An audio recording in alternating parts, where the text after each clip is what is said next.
Alors le vrai problématique qu'on a avec l'IA, c'est la compréhension des algorithmes et la compréhension des réponses qui nous sont données. Les algorithmes deviennent de plus en plus complexes, c'est de plus en plus compliqué de réussir à les comprendre. Donc, il y a toute une phase aussi dans les projets de, de, de compréhension de l'algorithme pour ne pas le laisser tout seul et arriver aussi à la fin et pendant le processus avoir un human in the loop, c'est-à-dire que par défaut, je fais pas confiance à l'IA, aucun résultat.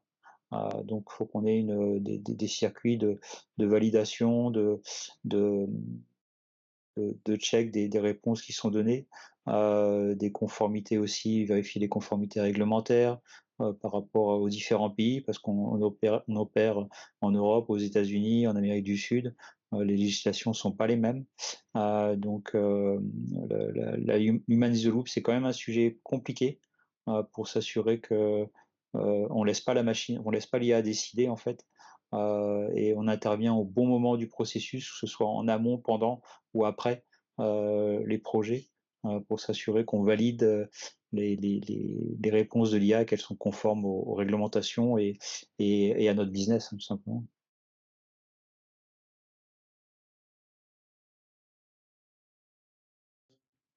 Donc sur la phase éthique, je pense qu'il y a plusieurs choses. Il y a, il y a, il y a toute la partie biais culturel que peuvent avoir les modèles, des sujets sur lesquels on n'est pas trop impacté parce que nous on fait toutes nos solutions, on travaille pour d'ArcelorMittal, donc on n'a pas d'exposition à des clients, donc il n'y a pas de risque de biais culturel et éthique. Par contre, l'autre partie éthique, comme tu le suggères, sur la partie automatisation et décision. Aujourd'hui, je pense qu'on n'est à la fois pas à des niveaux d'automatisation et de technologie qui font que les processus sont complètement automatisés et que on fait confiance entièrement à un processus d'IA argentique. On n'y est pas encore, mais ça va ouvrir de vraies questions. Jusqu'où fait-on confiance en fait à l'IA et aux agents surtout maintenant. Et du coup, quelle est la réflexion qu'on doit mener aussi en interne, parce que c'est une révolution culturelle et une révolution organisationnelle. Comment on intègre l'IA dans nos métiers, comment on intègre l'IA dans nos processus, comment les métiers changent pour en faire juste un outil et pas quelque chose qui va remplacer complètement aussi les humains, quoi.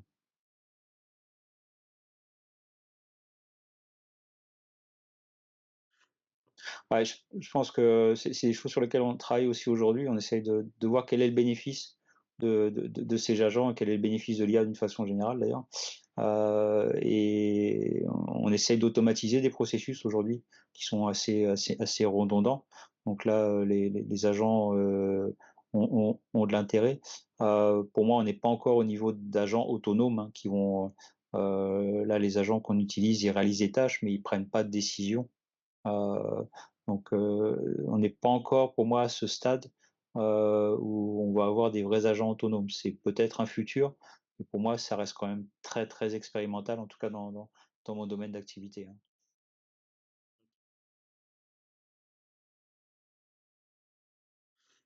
Je pense que faut vraiment se poser la question par rapport à comment on gère un projet autour de l'IA. C'est pas un projet classique. C'est pas un projet de développement d'application ou c'est pas un projet de RP, ou de supply chain. C'est vraiment de nouveaux types de projets dans lesquels la phase de collecte des données, la phase de conception, la phase d'évaluation des modèles est absolument prioritaire pour s'assurer qu'on a une vraie maîtrise sur ce qu'on vont sortir les modèles.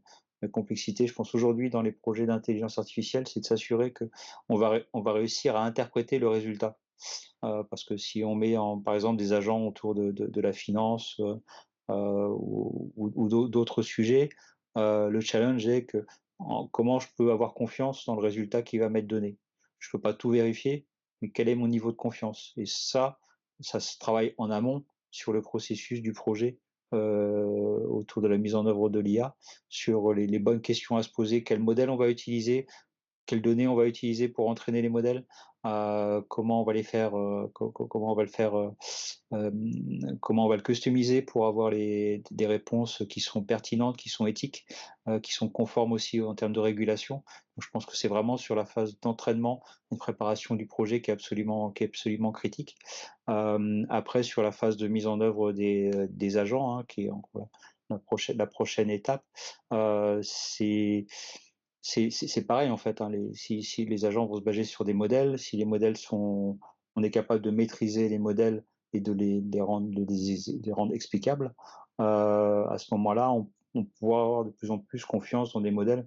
Moi, mon objectif à la fin, et c'est sur quoi je travaille aujourd'hui, c'est des agents, spécialisés, qui vont être des agents ou des modèles, qui sont capables de répondre qui vont être des experts sur des sujets bien particuliers. Donc là, l'idée, c'est d'interagir avec ces agents pour s'assurer qu'ils sont experts et qu'ils accompagnent les chercheurs dans leur sujet. Voilà, en gros, hein, c'est comment on met une bibliothèque dans un agent, hein, c'est ça, hein. Et demain, ça va être que ces agents puissent se parler entre eux, pour simplement, par exemple, quand on fait un rapport sur un sujet bien particulier, et bien que l'agent qui va faire ce rapport puisse appeler un autre agent pour valider les données qui vont être faites, pour s'assurer qu'à la fin, toujours le même problème, on va pouvoir avoir un vrai trust, une vraie confiance sur le résultat, au final, de l'agent.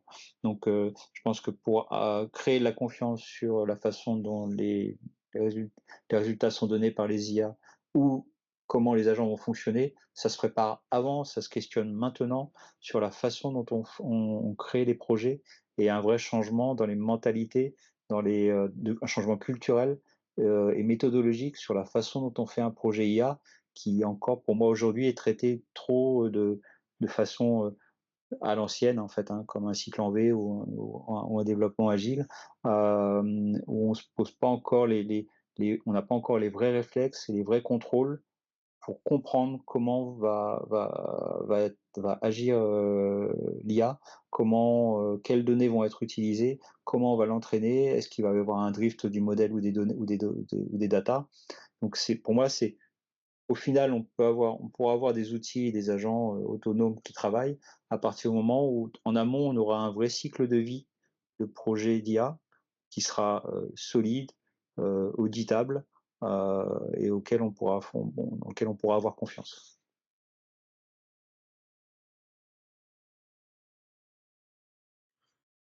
Ouais, je pense que c'est toute la partie, IA agentique, hein, qui clairement, arrive et puis, l'autre partie qui est la partie robotisation, parce que ça va avec, hein.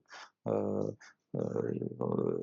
c'est la phase suivante, mais pour avoir des robots qui apportent une valeur autonome, donc que ce soit dans les usines ou que ce soit au quotidien, il faut aussi qu'on ait des modèles qui soient capable d'avoir une appréhension de l'environnement, de ce qui se passe autour d'eux, hein. On voit bien sur les voitures autonomes qui sont pas encore, à ce stade d'évolution. Les modèles, même s'ils évoluent énormément aujourd'hui, ils restent encore assez figés dans leur approche et ils sont pas capables d'avoir une approche complètement de leur environnement, de ce qui se passe autour d'eux, d'avoir une approche, comme on peut l'avoir nous, comme quand à cet instant précis, mon regard est posé, je capte plein d'informations, je fais le tri automatiquement sur ce qui est important, je me concentre sur un sujet, mais s'il y a un événement imprévu qui arrive autour de moi, je serai capable de réagir. On n'est pas encore à ce niveau d'autonomie, sur de l'IA qui pourrait être embarqué sur des robots. Donc pour moi, le futur, c'est ça, hein, c'est à la fois la partie agent agentique et comment les agents vont pouvoir interagir entre eux pour accompagner, au quotidien, dans le travail et au quotidien. Et la partie robotisation qui est clairement pour moi la prochaine révolution, qui à mon avis va arriver quand même assez vite, euh, qui est déjà dans le monde industriel, qui est déjà en place, mais qui doit passer à un nouveau stade et aussi passer à un stade grand public qui, je pense, va arriver très vite dans les années qui viennent.